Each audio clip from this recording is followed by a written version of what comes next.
Well, the deadliest mass shooting in U.S. history prompted Republican presumptive nominee Donald Trump to discuss his proposed immigration ban at length. Listen. When I'm elected, I will suspend immigration from areas of the world where there is a proven history of terrorism against the United States, Europe, or our allies, until we fully understand how to end these threats. After a full... Thank you. And by the way, we have no choice. Let's bring in Saba Ahmed, president of the Republican Muslim Coalition, and Sajid Tarar, president of American Muslims for Trump. Saba, I want to begin with you first. Do you agree with Donald Trump's position that he is making? Well, first of all, I would like to urge that Muslim Americans stand in solidarity and strongly condemn the Orlando tragedies. It was completely horrific crimes against humanity. We are very much shocked by the acts of this individual, but I don't think blaming an entire religion and 1.7 billion Muslims for the acts of a single criminal is fair. I think we need to look at carefully who's coming into the country, but as we know, this person was born and raised in the United States. So I think there's much more to this discussion than just blaming an entire faith. Do you feel that that's what Donald Trump is doing with his statements? I think Donald Trump is kind of just targeting radical Islam, which is absurd, because I don't think blaming an entire faith is the right approach.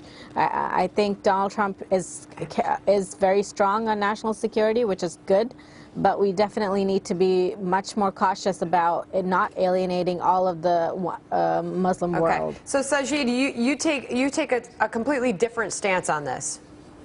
Yes, first of all, good morning. For having me, and thank you for having me. I wanted to add a few things. I'm a Muslim American. I was born, raised Muslim, and I love this country more than my life. I'm an American, and we have lost 50 Americans, and my heart is bleeding today, and they are part of my prayers. And I strongly condemn and I reject the ideology of radical views. That is growing all over. And Sajid, yes, do you support Donald Trump's ban on Muslims, though? Yeah, I support, and this is what, let me tell you, this is what he has said, that we have to stop immigration or refugees from the war trouble areas. And look at this.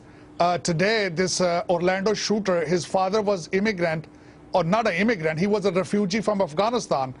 And he's absolutely right that we have to stop and revisit and rethink about the people bringing from different part of the world where the trouble is coming from. Okay, so Saba, what's your response to that? I agree. I think Donald Trump's speech yesterday was great because he talked about partnership with Muslim Americans. He talked about how he wants to be a president for all Americans, which includes Muslims. I think, Donald Trump is the right candidate right now. But I do think that, we definitely need to work with the Muslim community who are on the front lines battling extremism every day. I think it's an ideological battle that can never be won with the military. It has to come from the Muslim American countering that ideology and providing the counter narrative. So, in terms of the policies, immigration, I think definitely we need to scrutinize refugee, asylum, a lot of other visa categories that are bringing in potential terrorists.